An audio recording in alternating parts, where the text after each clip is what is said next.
the last thing I would like to say about this is that when you start to notice, first of all, the belief that you have, the underlying belief that you have that is creating the sensation of doubt.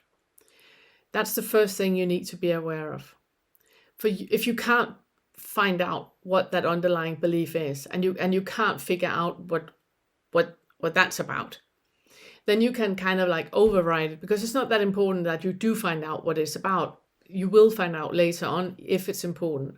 Otherwise, you can kind of like override that by finding calm and finding into that joy of experiencing. So in the moment you are feeling the doubt, in the moment, what is enjoyable about this right now? And it's not an opinion, it's a sensation. So it's about getting out of your head and into your body. And in the joy of experiencing when you're in your body, it's about sensing what is happening. What is the joy of experiencing right now? What is enjoyable about this right now? So you can't have an opinion about it. It's all about sensing the enjoyment and the enjoyable part of it right now. That is the second thing you need to do. The third thing I would like for you to start to become aware of, that's something that I'm going to circle back to a lot of times, and it's the starting point. And I'm going to make a video where I talk solely about the ego and the authentic and finding the starting point. That's later on. What I would like for you to become aware of now is, what is that starting point? What is that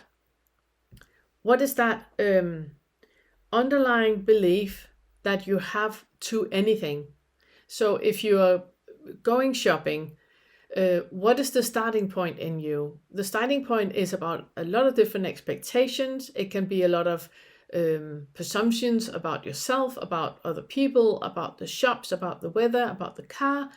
It can be so many different things, but there's always a starting point. We never start from a blank slate. We never start from a blank canvas. There's always a starting point, and that is that underlying sensation of what a situation is. That's the starting point. Now, the starting point can be just with what is, which means that you're super flexible, that no matter what happens in whichever direction, you just go with it. Or a starting point can be toxic. And when a starting point is toxic, that is when you have a very fixed belief or very, very fixed expectation to how you are, how they are, what is supposed to happen, what can't happen. And when that starting point is fixated into another belief, that is a huge foundation for doubt, because nothing ever goes the way that you want. If you have a toxic starting point, let's say in starting a relationship, if you have a toxic starting point, then you have expectations to the other person, you have expectations to what they're supposed to do, opening the door, pay the bills, all of those things. That is a toxic starting point, because there's no space for reality to be as it is. You know, there's no space for it to rain on a wedding day, or movies being cancelled, or COVID happening, or that there's no space for reality to happen as reality happens. And that's the toxic starting point. If you are in where you're just aware of the starting point is, then if it's very difficult to become disappointed about anything, because whatever happens is fine.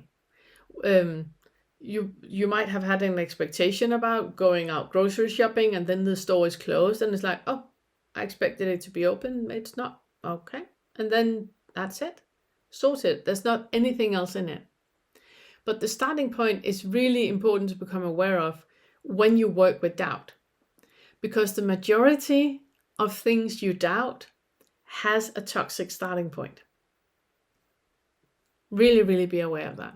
So if you can't figure out what the underlying belief in is, then, and you can't find out whether it's about your self-worth, or it's about self-esteem, or sense of self or lack of boundaries or fear, anger, guilt, or shame, you can't find out what the underlying belief is in anything, then sometimes it helps you to look at what is your starting point. What is your assumption about anything when you start out?